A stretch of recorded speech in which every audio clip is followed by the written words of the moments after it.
Okay, Rabbi Sai, I want to discuss the Kudusha of a Shul. Rabbi Sai, I would like to discuss, Rabbi Sai, I would like to discuss the Kudusha, no, Sameh, I would like to discuss the Kudusha of the Shul. Okay, it's very, very important because until now we've been discussing a lot about tefillah, trying to get concentration in, trying to get kavanah in. I want to talk now about the etzem Kudusha of a Shul. It's actually very, very important. There's a lot of interesting halachas and divrei Chazal on the Kudusha of a Shul. Now the Rambam says as follows. The Rambam says in Perek Aleph of Halachat of Hilchos Tefillah, Halacha Aleph, the Rambam says that any location where Yidden reside is a chiyuv, an obligation on the Yidden of that location to designate and prepare a building that can be used at all times for davening. This is what we call a Beis HaKnesses. Now a Beis HaKnesses, by the way, isn't just a room or a building that is designated as a shul that we happen to daven in, but it has actual inyanim of Kedusha. For example, those of you that are familiar with the Gemara in Megillah Daf Chof Tes, the Gemara says that when Mashiach comes, there's so much Kudusha in a Beis HaKnesses. What's going to happen is that when Mashiach comes, the Beis HaKnesses, including the ground that it was on, is going to be lifted up and transported to Eretz Yisrael. Right? Which is to say, if you're going to be shorted for flights, then just get into a shul or be in a shul, find yourself in a shul, and it will be lifted up and transported to Yerushalayim. So what does that mean? What is the Gemara telling us? The Gemara is telling us a tremendous yesod, and that is that the etzem bricks, the walls, the floor, the whatever, the door handle, everything is Kedusha of a shul. Haraya, it is going to be picked up and moved over and transported to Eretz Yisrael, to Yerushalayim, when Mashiach comes. Why? Because every shul is a mikdash ma'at, right? And that's the Metzias, by the way. I know people are like, mini Beis HaMikdash. It really is. It's a din of a mikdash ma'at. A mikdash ma'at means a mini Beis HaMikdash. That is the din of a shul, and therefore there are certain halachas that a person have to realize apply in the shul. The pasuk in Parshas Bahar tells us, Umikdashi tiro. You should fear, literally, my sanctuary, but obviously means referring to a shul. The Gemara in Yevamos Daf Vav explains this to mean that the pasuk of in Parshas Bahar doesn't mean we should fear the physical structure of the Beis HaMikdash, but it means the Torah is telling us that we should instill in our heart, and this is very, very important, we should instill in our hearts the awe and the fear that the Shekhinah resides in this place, because this is a place of Shekhinah. This is a place that's been designated to be a Beis HaKnesses, to be a Beis HaMedrash, and therefore a person has to realize how important it is that there's etzem Kedusha over there. There's a shayla, what are you allowed to do in this place in that case? Now, very interestingly enough, according to the Yereim, the mitzvah of fearing a Beis HaKnesses and a Beis HaMedrash is min HaTorah. That means the mitzvah to fear, again, not the physical structure, but what goes on and the place, according to the Shitas HaYereim in Sivan Shin Chof Dalud, the Smag and the Smak also pasuk in this way, and the Marasham and Das Torah Chelik Aleph also brings down that many Rishonim are of the same opinion, that it's concluded in the mitzvah Doraisa of Moira Mikdash. So when you act in awe inside a Beis HaKnesses and a Beis HaMedrash, you're being Mekayim a mitzvah Doraisa. I mean, Rabbi Sai, just to give you one example, I was once in the Great Synagogue. I don't know if you've ever been to the Great Synagogue in Rehov King George, right? It's a huge, beautiful, very, very, very, very nice shul. There's choirs there, chazonim there, it's very beautiful. I was one time davening there Friday night, and as you know, we all noticed that in walked in the middle of davening, I don't know if he was a priest or I weiß nicht exactly what he was, but he wore like interesting clothing. That's like he was like, you know, for those people he was choshev, whatever that means, right? And he walked in, and I'm telling you something, a lot of people turn around to look.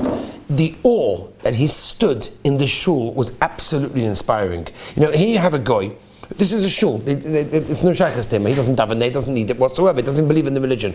But he understood this is a place of davening. This is a place of prayer. We act with reverence. We act with awe. We act with the correct respect, with the correct covet. Now, unfortunately, the problem is that many of us didn't grow up that way, and especially when you go to a shtibel, so you rock up over here, you rock up over there. Take it even on a simple level. If you were invited to 1600 Pennsylvania Avenue, right, you go to DC, and you go into the White House, there is no way that you're just going to roll in there, right? There's a protocol that you have to follow. What you wear, how to how to act in a certain way. You go to Buckingham Palace, it's that way. This is a melech, what we say, boss of Adam, a human being. Here we're talking about a Beis HaKnesset, Beis HaMedrash, that the Rebbeinu Shalom, Melech, Malach HaMelachim, the Shechina resides in this place. Right? The Gemara says in Brachos, Ein HaShechina, the only Shechina is found in the Dalek Kosher Beis HaKnesset, Dalek Kosher Beis HaMedrash. That's where the Shechina is. And yet, what do? We walk into Shul. Yeah! Rock up, take out the phone, take out the cigarette, chas v'shalom. People, hello? This is the Shul. This is the Mokum HaShechina. You want to do it in your bedroom, I hear. You're doing it in the Shul? You're doing it in a Beis HaKnesset? This is how you act. And the problem is, a lot of us didn't grow up with this reverence, with this awe, with this incredible, idea of this is a mini Beis HaMikdash. And therefore we have to be very, very careful. You have to understand. Yidden, in the Gemara tells us in Megillah, would come from all over the world to come to the Beis HaMikdash. Imagine nowadays, right? Kanai Nahora, Yidden are traveling all over the place, different Kvarim, they're going to Lag Ba'omer, they're going to Reb Shaila, and all over the place. Can you imagine Bizman Beis HaMikdash? People were coming to Beis HaMikdash. What do you think they felt when they walked into the Beis HaMikdash? Wow, Beis HaMikdash. No, I schmoosed my friend in the Beis HaMikdash. What are you, crazy? It's the Beis HaMikdash. The Shechina is here. Guess what? Every single shul has exactly the same Shechina, on some level. Maybe a little bit less than the Beis HaMikdash, but it has a level. Mikdash Chiro, again, the Reim holds it's a daraisa. It's a daraisa. And we walk into shul and do whatever we want. It's mamish, not pashut. It's mamish, not. I'll give you an example. Listen to this. It's a motig example. There's a shaila if you're allowed to use a classroom for Torah and also Chol. The Ben Ish Chai has this kasha. The Ben Ish Chai wants to know if you're allowed to use a classroom for both Torah and secular studies. In those days, in the Ben Ish Chai's days, they used to study Arabic and maths. And therefore his question was, how can you have a classroom that teaches Torah and also teaches secular studies? So he says, L'maisa, since it's used for Torah, the Ben Ish Chai Paskin, it's also to use that classroom for Chol. Now just think for a moment, right? How many of us grew up in Chutz La'aretz where we used the same classroom for Gemara, and then they use it afterwards, or whatever, and whatever order it is, use it for Divrei Chol, for secular studies. Is that right? The Ben Ish Chai Paskins, that's also. Why? Because if this is a room that's used for Torah, you cannot use it for something else. That's a room. We're talking about a Beis HaKnesset, we're talking about a shul. Can you imagine what a person meant to be feeling? I'll give you a motik azah. When the Belz Aruv and the Belz Hasidim opened up a yeshiva in Antwerp, and there was a law there, which is the law in many places, that you had to teach a certain amount of secular studies to the children.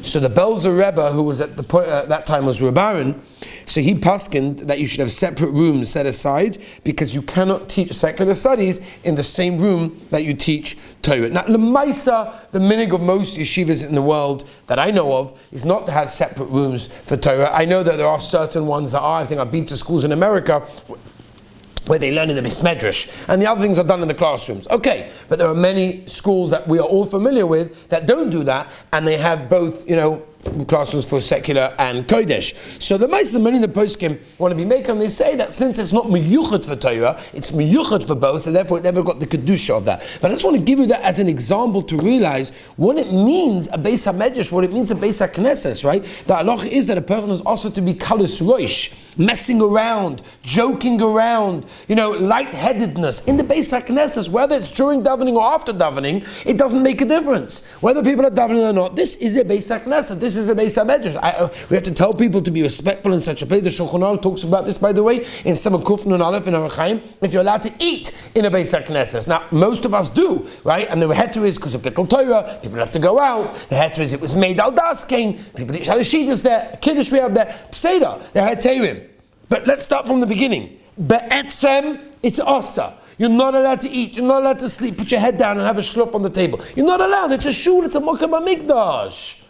Where is everybody? What's going on over here? Hey, Rabbi, come on, 2021. We can do whatever we want. Not true. Not true. Come on, Rabbi, go with the times. Come on, Rabbi, go with the times. Yeah, I'm going with the times. The times are that if you want your tefillah to be answered in that Beis HaKnesses, in that Beis HaMedrash, then you jolly well act in the correct way in that Beis HaKnesses, in that Beis HaMedrash. Okay? Because at the end of the day, It all goes together. You want the Kudusha, you want the Shekhinah there, you want Hashem there when you daven. Oh, you want Hashem there when you daven? So what are you doing? Not during davening times, or Chas v'Shalom, Rahman litzlan, during davening times. That's a whole different story, right? At the end of the day, a person has to realize, just by the way, entering a shul, Gemara talks about this, going into a shul because it's raining, or it's too hot, there's air conditioning there. That's asa.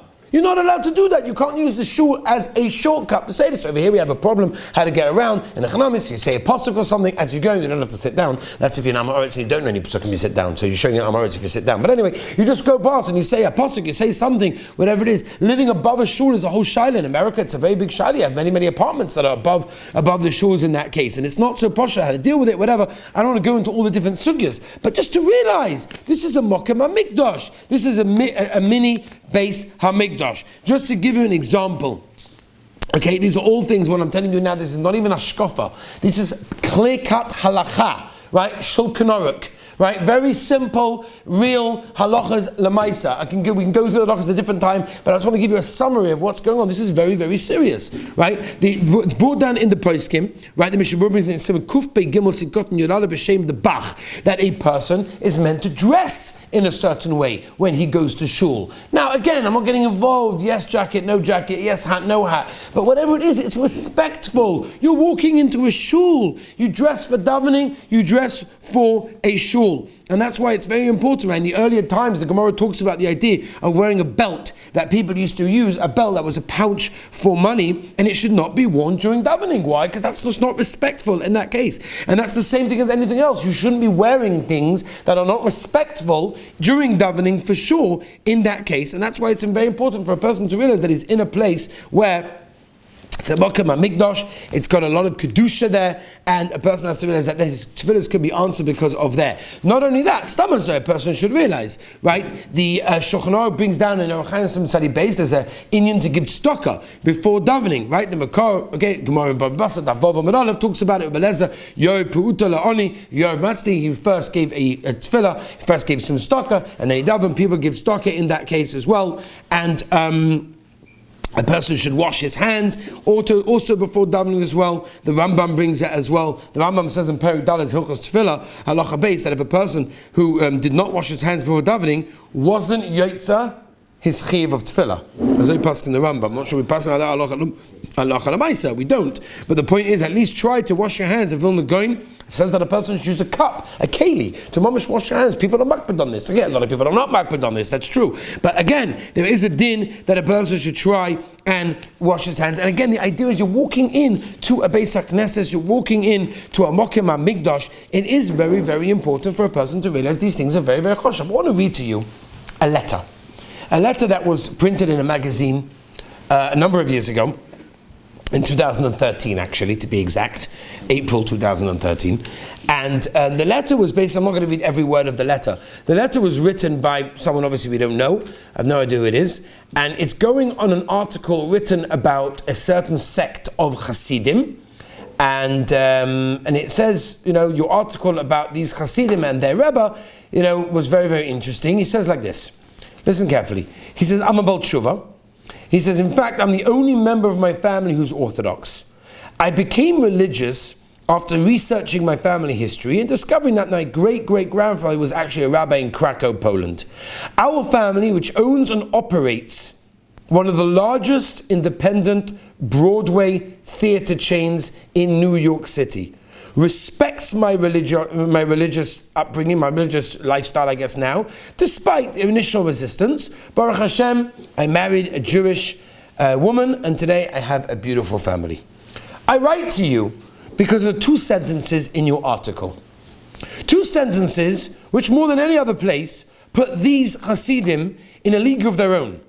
One, which related to the decor of the tzibur of this Hasidus, which said that their tefillahs are conducted in an atmosphere of reverence and awe without the slightest murmur of conversation.